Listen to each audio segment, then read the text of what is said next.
Assalamualaikum warahmatullahi wabarakatuh. Selamat pagi Ibu dosen yang saya hormati dan teman-teman semuanya. Sebelumnya perkenalkan saya Asyara Fadila, NIM 2111122029 dari kelas Pancasila 45. Baiklah, di kesempatan kali ini saya akan menjelaskan mengenai Pancasila sebagai dasar negara Republik Indonesia. Kesempatan kali ini kita akan membahas 3 sub pokok bahasan. Yang pertama yaitu konsep negara, tujuan negara, dan agensi dasar negara. Yang kedua, alasan diperlukannya kajian Pancasila sebagai dasar negara. Dan yang ketiga yaitu sumber historis, sosiologis, politis tentang Pancasila sebagai dasar negara. Membahas mengenai konsep negara, tujuan negara, dan agensi dasar negara. Agar tercipta kondisi yang harmonis dan tertib dalam memenuhi kebutuhan dalam memperjuangkan kesejahteraannya, manusia membutuhkan sebuah negara. Nah, apa sih yang dimaksud dengan negara itu? Berikut definisi negara menurut beberapa ahli. Yang pertama, menurut Aristoteles, negara ialah persekutuan daripada keluarga dan desa guna memperoleh kehidupan yang sebaik-baiknya. Kemudian menurut Jean Bodin, negara itu adalah suatu persekutuan dari keluarga-keluarga dengan segala kepentingannya yang dipimpin oleh akal dari suatu kuasa yang berdaulat. Yang ketiga menurut Hugh de Groot-Grotius, negara ialah suatu persekutuan yang sempurna daripada orang-orang merdeka untuk memperoleh perlindungan hukum. Sedangkan menurut Diponolo, negara adalah suatu organisasi kekuasaan yang berdaulat yang dengan tata pemerintahan melaksanakan tata tertib atas suatu umat di suatu daerah tertentu. Suatu negara berdiri, ada unsur-unsur yang menjadi syarat berdirinya sebuah negara. Yang pertama ada unsur konstitutif, yaitu unsur yang mutlak harus ada untuk syarat berdirinya sebuah negara. Yang menjadi unsur konstitutif yaitu rakyat, wilayah, pemerintahan yang berdaulat. Yang kedua unsur deklaratif, yaitu unsur yang tidak mutlak untuk hanya sebagai unsur yang memperkuat berdirinya sebuah negara. Yang menjadi unsur deklaratif yaitu pengakuan dari negara lain. Unsur deklaratif dibagi menjadi dua, yaitu de facto dan de jure. De facto ialah pengakuan berdasarkan kenyataan atau fakta yang sungguh-sungguh tentang berdirinya sebuah negara. Sedangkan de jure ialah pengakuan berdasarkan pernyataan resmi menurut hukum internasional. Perspektif tata negara paling tidak dapat dilihat dari dua pendekatan, yaitu yang pertama negara dalam keadaan diam, di mana yang fokus pengkajiannya terutama kepada bentuk dan struktur organisasi negara. Yang kedua, negara dalam keadaan bergerak, yaitu yang fokus pengkajiannya terutama kepada mekanisme penyelenggaraan lembaga-lembaga negara baik di pusat maupun di daerah. Pendekatan ini juga meliputi bentuk pemerintahan seperti apa yang dianggap paling tepat untuk sebuah negara. Dasar negara akan menentukan bentuk negara, bentuk dan sistem pemerintahan, dan tujuan negara yang ingin dicapai, serta jalan apa yang akan ditempuh untuk mewujudkan tujuan suatu negara. Kedua, konsep tujuan negara. Secara teoretik, ada beberapa tujuan negara diantaranya sebagai berikut. Yang pertama ialah kemerdekaan sebagai tujuan negara. Yang kedua, kekuatan, kekuasaan, dan kebesaran atau keagungan sebagai tujuan negara. Yang ketiga, kepastian hidup, keamanan, dan ketertiban sebagai tujuan negara. Yang keempat, keadilan sebagai tujuan negara. Dan kelima, kesejahteraan dan kebahagiaan hidup sebagai tujuan negara. Di dalam pembukaan Undang-Undang 1945 alinea keempat, terdapat tujuan negara Republik Indonesia yang dapat kita simpulkan, yaitu mewujudkan kesejahteraan umum dan menjamin keamanan seluruh bangsa dan seluruh wilayah negara. Oleh karena itu, pendekatan yang mewujudkan tujuan negara tersebut dapat dilakukan dengan dua cara, yaitu yang pertama pendekatan kesejahteraan dan yang kedua pendekatan keamanan, yaitu konsep dan urgensi dasar negara. Secara etimologis, istilah dasar negara maknanya identik dengan istilah ground norm atau norma dasar, Rechtsstaat atau cita hukum, Staatsstaat atau cita negara, dan filosofi Grondslag atau dasar filsafat negara. Banyaknya istilah dasar negara dalam kosakata bahasa asing ini menunjukkan bahwa dasar negara bersifat universal, di mana dalam artian setiap negara memiliki dasar negara. Kemudian secara terminologis atau secara istilah, dasar negara dapat diartikan sebagai landasan dan sumber dalam membentuk dan menyelenggarakan negara. Dasar negara juga dapat diartikan sebagai sumber dari segala sumber hukum yang ada. Kemudian secara teoretik, istilah dasar negara mengacu kepada pendapat Hasan Kelsen disebut a basic norm atau core norm atau norma dasar.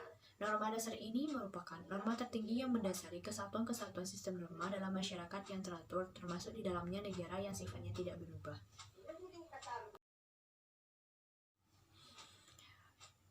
Mulai sebab yang kedua yaitu alasan diperlukan kajian Pancasila sebagai dasar negara.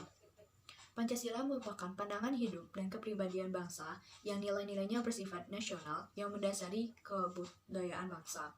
Maka nilai-nilai tersebut merupakan perwujudan dari aspirasi atau cita-cita hidup bangsa. Dengan Pancasila, perpecahan bangsa Indonesia akan mudah dihindari karena pandangan Pancasila bertumpu kepada pola hidup yang berdasarkan keseimbangan, keselarasan, dan keserasian, sehingga perbedaan apapun yang ada dapat dibina menjadi suatu pola kehidupan yang dinamis, penuh dengan keanekaragaman yang berada pada satu keragaman yang kokoh.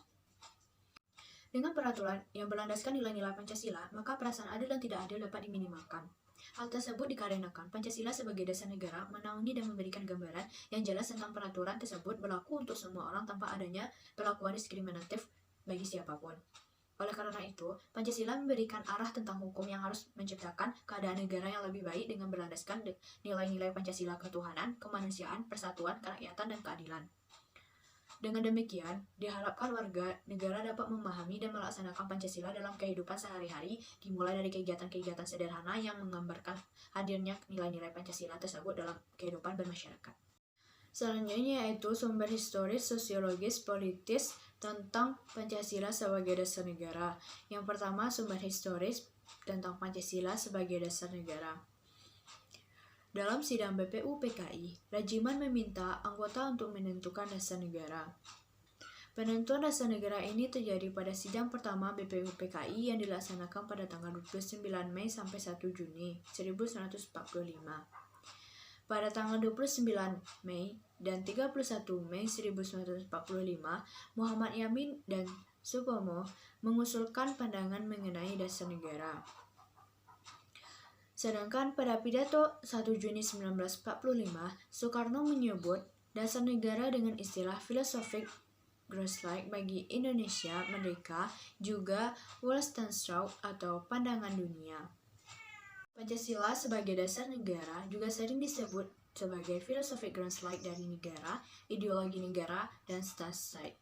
Dalam hal tersebut, Pancasila digunakan sebagai dasar untuk mengatur penyelenggaraan negara. Pancasila sebagai dasar negara dibentuk setelah menyerap berbagai pandangan yang berkembang secara demokratis dari para anggota BPUPKI dan PPKI sebagai representasi bangsa Indonesia. Pancasila dijadikan sebagai dasar negara, yaitu sewaktu ditetapkannya pembukaan Undang-Undang Dasar Negara Kesatuan Republik Indonesia pada tahun 1945 pada tanggal 18 Agustus. Yang kedua yaitu sumber sosiologis. Pokok-pokok moralitas dan haluan kebangsaan menurut alam Pancasila sebagai berikut. Yang pertama yaitu nilai-nilai ketuhanan sebagai sumber etika dan spiritualitas dianggap penting sebagai fundamental etika kehidupan bernegara. Negara menurut Pancasila diharapkan dapat melindungi dan mengembangkan kehidupan beragama, sedangkan agama diharapkan dapat memainkan peran publik yang berkaitan dengan penguatan etika sosial. Yang kedua yaitu nilai-nilai kemanusiaan universal yang bersumber dari hukum Tuhan, hukum alam, dan sifat-sifat sosial dianggap penting sebagai fundamental etika politik kehidupan bernegara dalam pergaulan dunia. Prinsip kebangsaan yang luas mengarah pada persaudaraan dunia yang dikembangkan melalui jalan eksternalisasi dan internalisasi. Yang ketiga yaitu nilai-nilai etis kemanusiaan harus mengakar kuat dalam lingkungan pergaulan kebangsaan yang lebih dekat sebelum menjangkau pergaulan dunia yang lebih jauh. Yang keempat, nilai ketuhanan, nilai kemanusiaan, dan nilai-nilai cita-cita kebangsaan itu dalam aktualisasinya harus menjunjung tinggi kedaulatan rakyat yang dipimpin oleh hikmat kebijaksanaan. Dalam prinsip musyawarah, mufakat, keputusan tidak didikte oleh golongan mayoritas atau kekuatan minoritas elit politik dengan pengusaha, tetapi dipimpin oleh hikmat kebijaksanaan yang memuliakan daya-daya rasionalitas, deliberatif, dan kearifan setiap warga tanpa pandang bulu. Yang kelima yaitu nilai ketuhanan, nilai kemanusiaan, dan nilai dan cita kebangsaan serta demokrasi permusyawaratan itu memperoleh artinya sejauh dalam mewujudkan keadilan sosial bagi seluruh rakyat Indonesia. Yaitu sumber politis. Sumber politis memiliki arti Pancasila sebagai sistem etika terdapat dalam norma-norma dasar sebagai sumber penyusunan berbagai peraturan perundang-undangan. Pancasila sebagai sistem etika merupakan norma tertinggi yang sifatnya abstrak, sedangkan perundang-undangan merupakan norma yang di bawahnya bersifat konkret. Dalam pasal 1 ayat 2 dan pasal 36A terkandung bahwa Pancasila menjelma menjadi asas dalam sistem demokrasi konstitusional. Konsekuensinya, Pancasila menjadi landasan etika dalam kehidupan politik bangsa Indonesia.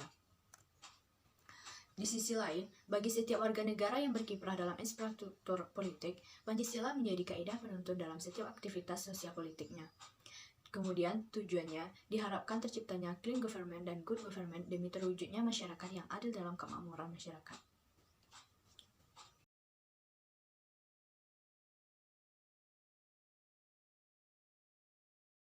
Sekian penjelasan mengenai Pancasila sebagai dasar negara. Saya ucapkan terima kasih. Wabillahi taufiq wal hidayah. Wassalamualaikum warahmatullahi wabarakatuh.